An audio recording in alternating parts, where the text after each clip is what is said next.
And for the final updates of the day, we have gold and Bitcoin. Starting off with gold on the 4-hour time frame, we can see we've had that break of structure down. This is our swing range that we are trading within. Now, what I don't like is we didn't liquidate this high here before seeing this sell off in towards the downside. And therefore, for me, this is still a potential liquidity target. And as we fail to put in a new lower low here, it does also say to me that this could also be a potential liquidity target. We did have previously this bearish internal trend that was pushing price down, which then switched bullish with a clear break and close above this high. And therefore, we then come down, we liquidated this low, and now, as you can see, we see a potential next leg in towards the upside. For me, gold is slightly unclear though. I can understand why we could head lower now, as we have taken out some significant liquidity.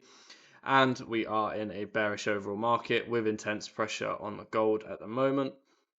Whereas I can also see how this is a liquidity target and this one here is a liquidity target. And from these levels, you will have a higher probability short.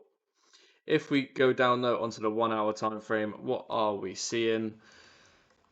Just like I was saying on the 4-hour, this is the internal trend. We had to break down, break up, swing low, swing high. We've come down, we've liquidated this point. We switched this supply zone into a nice demand zone, and from here you could have looked for a new long position in towards the upside, at least up towards these liquidity points here.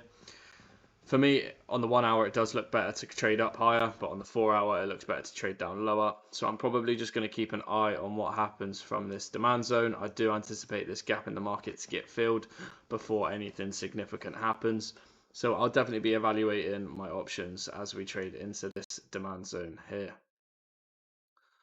Now moving on, and finally to Bitcoin, we can see we've had that daily break of structuring towards the downside, swing high, swing low. We're still anticipating a potential to see this high here get taken, or the liquidity points up here to get taken before we next see that driving towards the downside.